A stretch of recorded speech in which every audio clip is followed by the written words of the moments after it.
a lot of Muslims have this idea, and this is wrong. This is so inaccurate because of how influential Christianity has been in their kufr and their shirk and their Trinitarianism. Muslims kind of look to Jews and say, oh, well, you know, they worship one God, so we're just like them. They're monotheists. As a matter of fact, I mean, if you go to some like rabbi, like popular rabbis on social media, you go to their comments, they're filled with Muslims. They're like, oh, my favorite rabbi, you're a true follower of Moses, you're a true monotheist. So what is the concept of God according to Rabbinic Judaism? How do they view God? What is their aqidah in terms of who God is? If I were to summarize it, I would think that what Christians did is they took a man and they elevated him to God. What the rabbis did is the opposite. They took God and they tried to bring him down to the level of a man. And the way they seem to imagine God is just a larger rabbi in heaven. It's a larger rabbi in heaven, is it? That does seem to be what's going on. Okay, all right. Is a larger rabbi in heaven. Well, that seems to be that they're imagining that God is basically like one of them. Okay, well, we need some solid proof of that. So I'm going to try and show you that, number one, they humanize God, and number two, they think of him as a Jew or like a rabbinic Jew or a rabbi. So let's begin. So this is in the Talmud. There's the rabbi, basically. He says that initially, the light of the sun and the moon were similar. But then God, he diminished the size of the moon. So I think it's the size of the moon or the light of the moon. Regardless, the moon complains and God tries to comfort the moon and the moon just doesn't budge. God's comforting him, comforting him, comforting him. The moon doesn't budge. And then it ends with God saying, bring atonement for me since I diminished the moon. And in the context, it means bring a sin offering to atone for my sin. No way, that's crazy, brother. He then cites Numbers 28:15. It talks about this atonement, this goat offering for the new moon being for the Lord. So it's supposed to be like you bring an offering for God, right? But he takes it as like for the Lord, meaning as a atonement for God. So the original text for the Lord, meaning this is you're doing it in respect and virtue of my obedience. But they're interpreting it as for God, meaning for God's sin. Yeah. To atone for it. All right. Well, that's crazy. I mean, this is already the first example. And that's from the Babylonian Talmud. Here's one from the Palestinian Talmud. So Anit 4:5. This is according to Rabbi Jonathan. Now, God and Moses, it says they were holding the tablets together. So imagine you and me are holding tablets. Yeah. Let's say you have your arms. So the tablets of the Ten Commandments? Yeah, it's a tablet. So we're holding them together. Yeah. All right. We're holding them together. Now, Israel sinned, and when Israel sinned, God wanted to take the tablets from Moses, but Moses overpowered God. Wow. He snatched them from God. Yeah.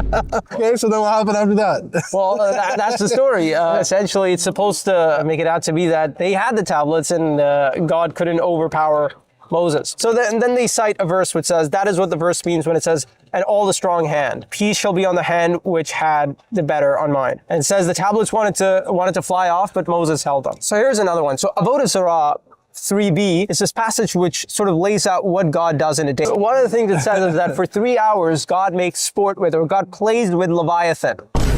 Plays with Leviathan? So Leviathan is this ancient mythical creature, yeah? Yeah, so Leviathan is like a fish. It's like supposed to be a large, often thought of as a mythical. Yeah, there's a verse in the Psalm, it says, there's Leviathan whom you have formed to sport with. That's how they take it. You form Leviathan to play with it. So that's obviously inappropriate from our perspective. We wouldn't say Allah subhanahu wa ta'ala plays. SubhanAllah, man, that's crazy. There's another one, it says that God cries. So Rav said this, that Rav cries, for example, for the pride of the Jewish nation. Then the Gemara, it discusses, well, elsewhere we see that God doesn't suffer, so how can Rav be saying that God cries for the sins? And then the reconciliation is God cries in private, but he doesn't cry in public. So he has his chambers, innermost chambers, he goes there, he cries for the pride of the Jewish nation and stuff like that. So again, you can see it's not appropriate for Allah subhanahu wa ta'ala. Here's one, this is Sanhedrin 39a. Abba is told by a heretic that God is a priest. So this heretic comes and he says, your God is a priest. And then he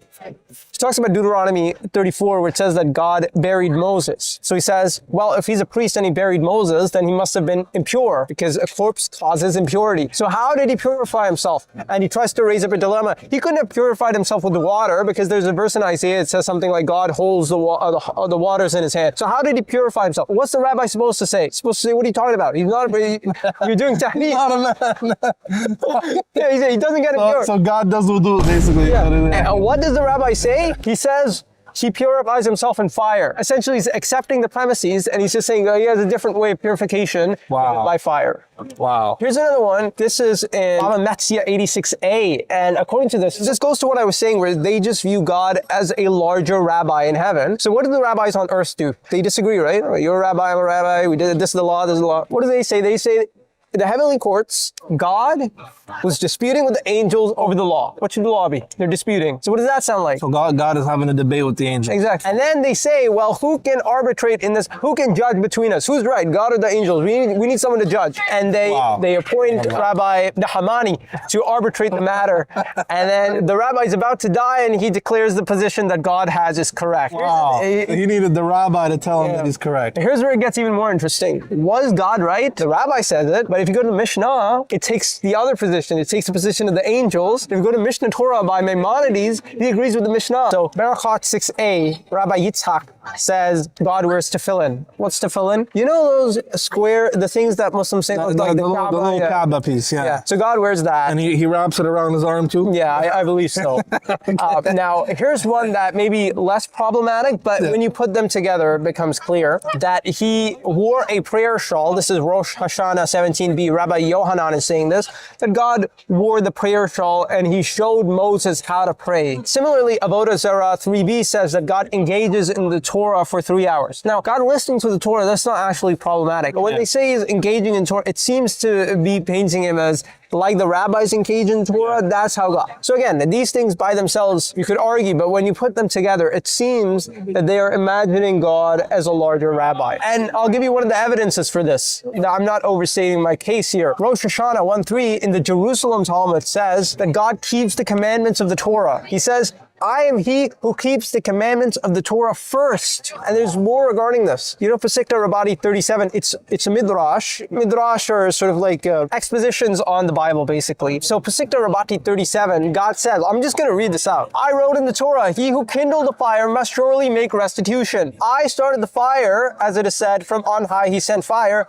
I will comfort her with fire. So I have to make restitution. I wrote in the Torah, you shall not deliver a slave unto his master, but I turned the children of Israel over to the nations of the world. So you're not supposed to turn a slave over his master, but God broke the commandment. So basically, Israel is the master over the Goyim, but he delivers Israel onto the hands of the Goyim. Is that what it's saying? Seems to be. You shall not deliver a slave unto... Yeah, seems to be. So exactly. So then, because he delivered... So he sort of broke the Torah. Right, he broke the Torah, and now he has to... And then he gives a third example. I said you shall not completely expend, but I completely let my rage expand. So again, it seems that God treats the Torah as binding on him, and he essentially sinned. And that goes back to what we initially discussed, which is God sinned when he diminished the moon, and he needed a sacrifice. According to the Jerusalem Talmud, it says that in the future, the Holy One will lead a circular dance for the just ones, and they will point their fingers towards God. Sorry? The Holy One will dance? He'll dance. The Holy One will dance. And they will be pointing to God and saying, this is the God of Abraham. We'll finally discuss a quick one, which is that God's hand needs redeeming. This is interesting because it may really... It says that in the Quran, okay. So the Quran says, وَقَالَتِ الْيَهُودُ يَدُ اللَّهِ مَغْلُولَةٌ. The Jews said that the hand of Allah is restricted. Yeah, tied back. Tied back. Yeah, so it's found in many texts. For example, Pasikta Derav Kahana, Fiska 17.